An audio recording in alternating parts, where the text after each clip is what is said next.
nous allons voir un nouveau chapitre.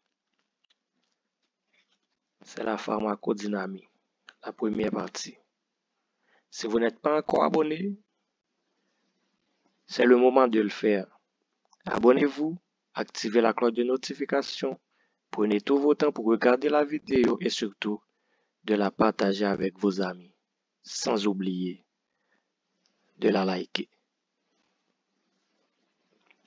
C'est présenté par Dr Milton Noël, votre ami pharmacien, médecin, obstétricien gynécologue. La pharmacodynamie, c'est l'étude des effets des médicaments sur les systèmes biologiques. Ces effets sont appelés effets pharmacodynamiques.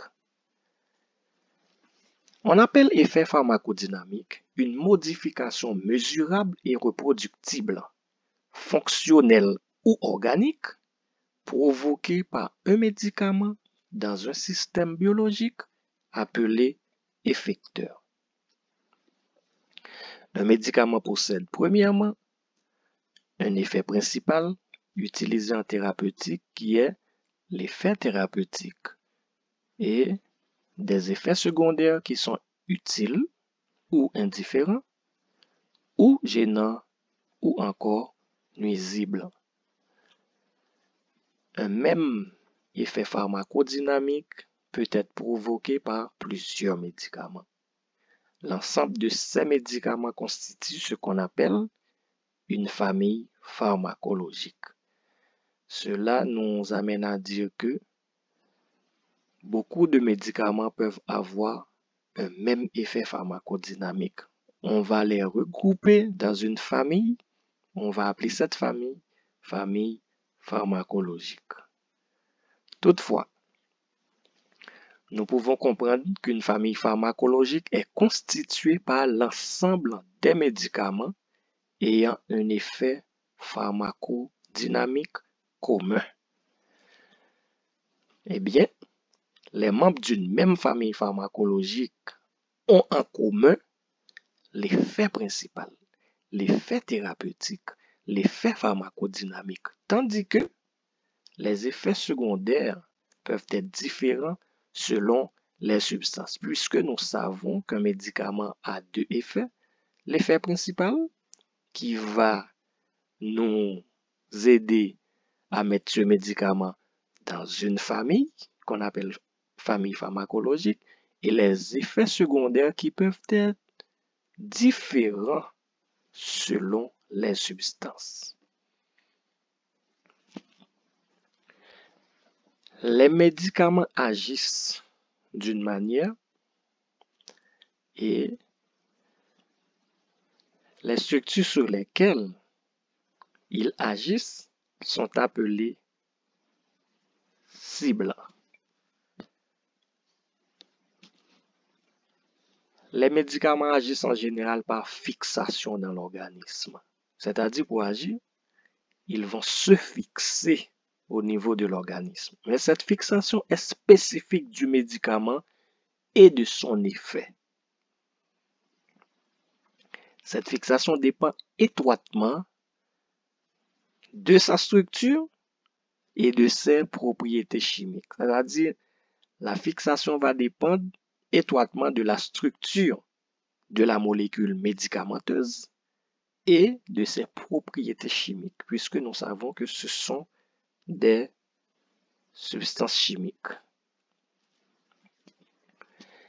Dans la plupart des cas, cette fixation s'effectue sur une protéine. Et cette protéine-là peut être soit des récepteurs.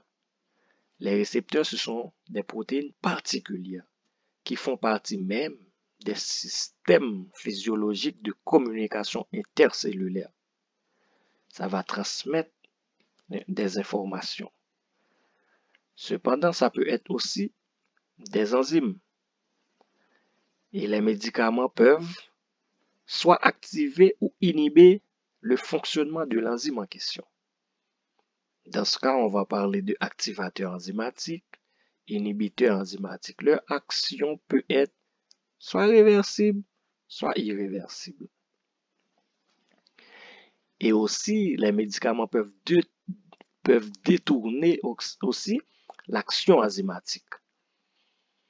Dans le cas des antimétabolites, le médicament est un faux substrat qui ressemble au substrat physiologique et le médicament va prendre la place du substrat physiologique.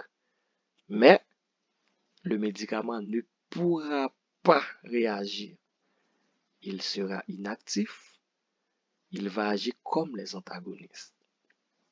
C'est-à-dire, le substrat physiologique peut réagir pour entraîner une action, mais le médicament qui ressemble au substrat va prendre la place du substrat, mais ne pourra pas entraîner l'action parce qu'il ne peut pas.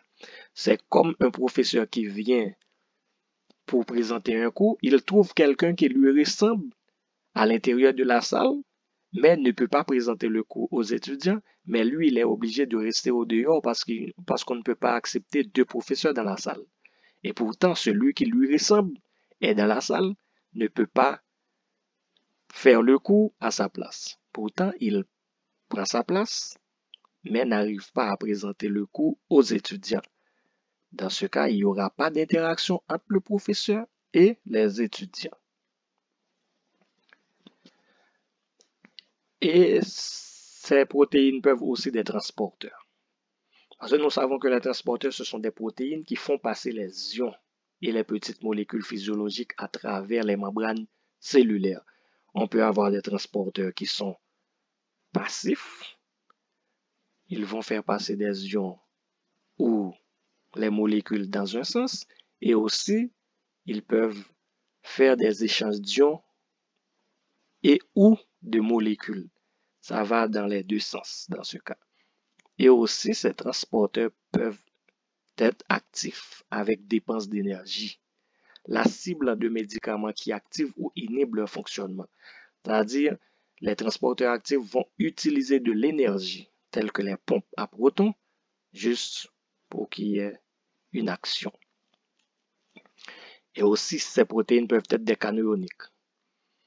Nous savons que les canaux ioniques sont des protéines transmembranaires qui permettent le passage sélectif de certains ions, tels que les ions calcium, les ions potassium, les ions chlorure, les ions sodiques.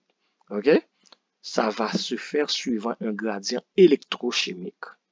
Ils peuvent être ouverts ou fermés.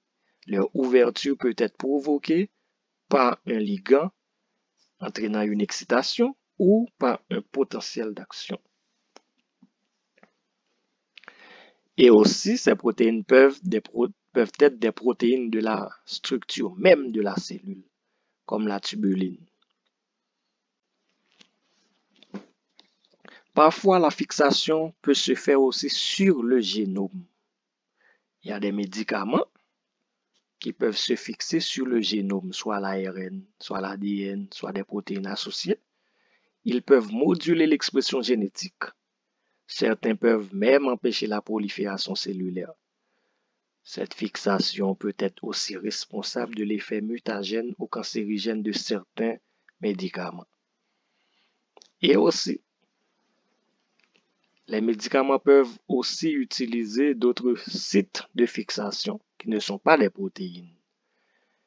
Rares sont des médicaments qui se fixeraient ailleurs que sur des protéines ou des nucléotides. Par exemple, ils peuvent se fixer sur les lipides membranaires ou aussi sur les sels de calcium de la trame osseuse. Cependant, on peut avoir des actions sans fixation aussi.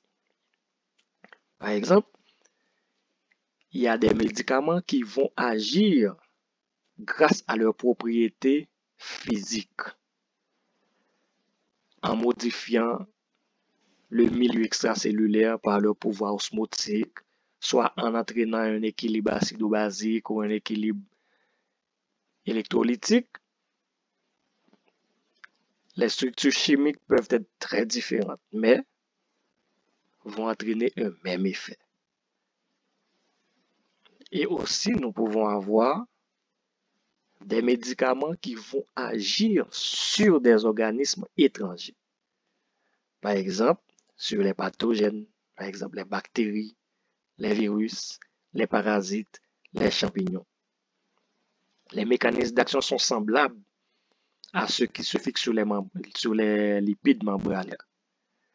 Mais eux ne vont pas agir, ne vont pas se fixer sur les lipides membranaires de l'organisme, mais de l'organisme étranger qui a déjà envahi l'organisme, par exemple les bactéries, comme nous venons de dire. Je vous remercie. J'espère que vous avez bien suivi la vidéo et je vous demande de vous abonner si ce n'est pas encore fait, d'activer la cloche de notification et surtout de partager avec vos amis. Si vous avez des questions, des suggestions, vous pouvez poser vos questions par email à l'adresse suivante et aussi vous pouvez faire vos suggestions à cette même adresse à miltonwell@gmail.com.